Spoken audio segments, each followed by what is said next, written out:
அனைவருக்கும் வணக்கம். விஐடி சென்னை வழங்கும் வாழ்வியல் வழிகாட்டி தொடரில் இன்று டென்சிங் காட்டிய வெற்றி மந்திரம். நண்பர்களே, எவரெஸ்ட் சிகரத்தில் மனிதன் காலடி வைத்து 71 ஆண்டுகள் நிறைவடைந்து விட்டன. இன்றும் எவரெஸ்ட் ஏறும் கனவுகளோடு வருபவர்களுக்கு டென்சிங் ஒரு முன்னோடியாகத்தான் இருக்கிறார். இமயமலை அடிவாரத்தில் இருக்கும் கும்ஜிங் என்ற கிராமத்தில் ஏழ்மையான குடும்பத்தில் 11வது குழந்தையாக 1914ஆம் வருடம் பிறந்தவர்தான் நாம்கியால் என்பவர். அந்த கிராமத்திற்கு சுற்றுப்பயணம் வந்த திபெத்திய மத குரு தலாய் லாமா நாம்கியாலை சுட்டிக்காட்டி இவன் உலக புகழ் பெறுவான் என்று கூறியிருக்கிறார். இவனை இனி டென்சிங் நார்கே என்று அழையுங்கள் என்றும் குறிப்பிட்டிருக்கிறார். யாக் எருமைகளை மேய்த்து கொண்டிருந்த டென்சிங்குக்கு மலையின் உயரம் கிளர்ச்சியை ஊட்டியது. மலையேறும் தனது ஆசையை தன்னுடைய தாயிடம் சொன்னான் டென்சிங். அதற்கு டென்சிங், நம்மை போன்றவர்கள் மலையேறும் வீரனாக அல்ல, ஒரு சுமை தூக்கியாகத்தானப்பா போக முடியும் என்றாள் தாய். உடனடியாக வீட்டை விட்டு வெளியேறி நேபாளத்தில் சுமை தூக்கியாக ஒரு வேலையில் சேர முயன்றான் டென்சிங். ஆனால் அவனால் அதிக சுமையை தூக்க முடியவில்லை. எனவே வேலை கிடைக்காத வருத்தத்துடன் அவன் கிராமத்திற்கு திரும்பி வந்து கொண்டிருந்த போது தலாய் லாமாவை சந்தித்து தன் ஏக்கத்தை சொன்னான். அதற்கு தலாய் லாமா கூறினார், சந்தோஷமாக ஏற்றுக்கொண்டால் எந்த சுமையும் தெரியாது என்கிற ஒரு தத்துவத்தை கூறினார்.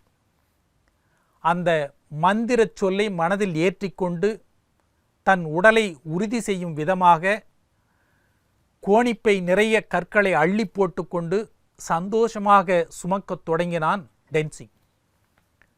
அவனது உடல் இரும்பு போல் உரமேறியது.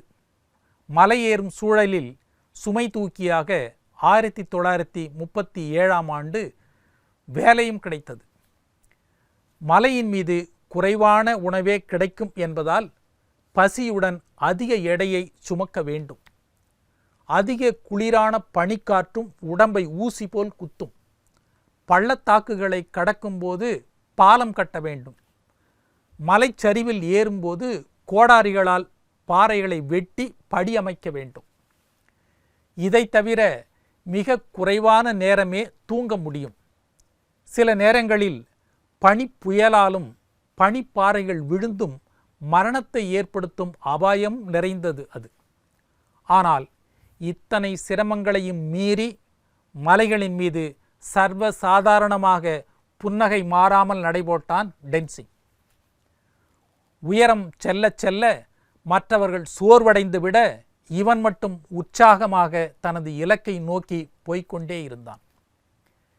நியூசிலாந்தைச் சேர்ந்த எட்மண்ட் ஹிலாரியுடன் 7வது முறையாக எவரெஸ்ட் நோக்கி கிளம்பினான்.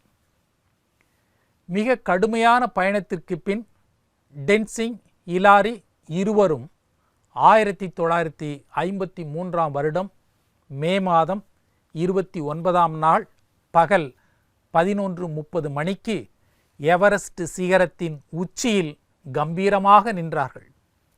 தன் மகள் ஆசையுடன் கொடுத்து அனுப்பிய சின்னஞ்சிறு பென்சிலை அங்கே நட்டு வைத்தான் டென்சிங்.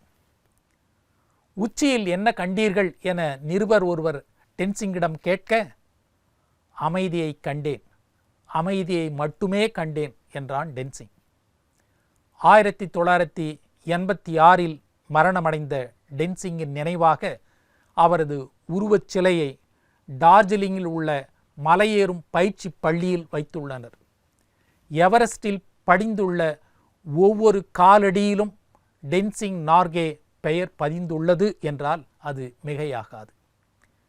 கல்வி அறிவு இல்லாத, வசதியற்ற, எவ்வித பயிற்சியும் இல்லாத குக் கிராமத்தில் பிறந்த டென்சிங்கை உலக புகழ்பெற வைத்த அந்த மந்திரம் சந்தோஷமாக ஏற்றுக்கொண்டால் எந்த சுமையும் தெரியாது என்பது.